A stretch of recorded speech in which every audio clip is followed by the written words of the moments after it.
കിടിലൻ ടേസ്റ്റുള്ള ഒരു വെജിറ്റബിൾ ബിരിയാണിയുടെ റെസിപ്പി നോക്കാം. ആദ്യം തന്നെ പാൻ ചൂടാക്കി നമുക്ക് വേണ്ട വെജിറ്റബിൾസ് എല്ലാം സോർട്ട് ചെയ്ത് മാറ്റി വെക്കാം. നമുക്ക് ഇഷ്ടമുള്ള വെജിറ്റബിൾസ് എല്ലാം ആഡ് ചെയ്യാം കേട്ടോ.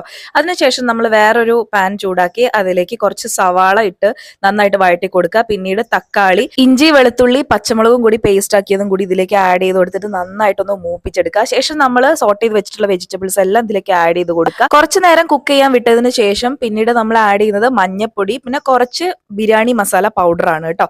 അതിനുശേഷം ആവശ്യത്തിനുള്ള വെള്ളം കൂടി ആഡ് ചെയ്തതിനു ശേഷം നമുക്ക് ഇതൊന്ന് അടച്ചു വെച്ച് വേവിക്കാം. മസാല നന്നായി വെന്തതിന് ശേഷം നമുക്ക് ഇതിന്റെ മുകളിൽ വേവിച്ച് വെച്ച റൈസും കൂടി ആഡ് ചെയ്ത് കൊടുക്കാം. ആവശ്യത്തിനുള്ള നെയ്യും മല്ലിയില, പുതിനയില ചോപ്പ് ചെയ്ത് വെച്ചതും കൂടി ഇതിലേക്ക് ആഡ് ചെയ്ത് കൊടുക്കാം. അതിനുശേഷം നമുക്കൊരു 10 മിനിറ്റ് ദമ്മിലിട്ട് വേവിക്കാം.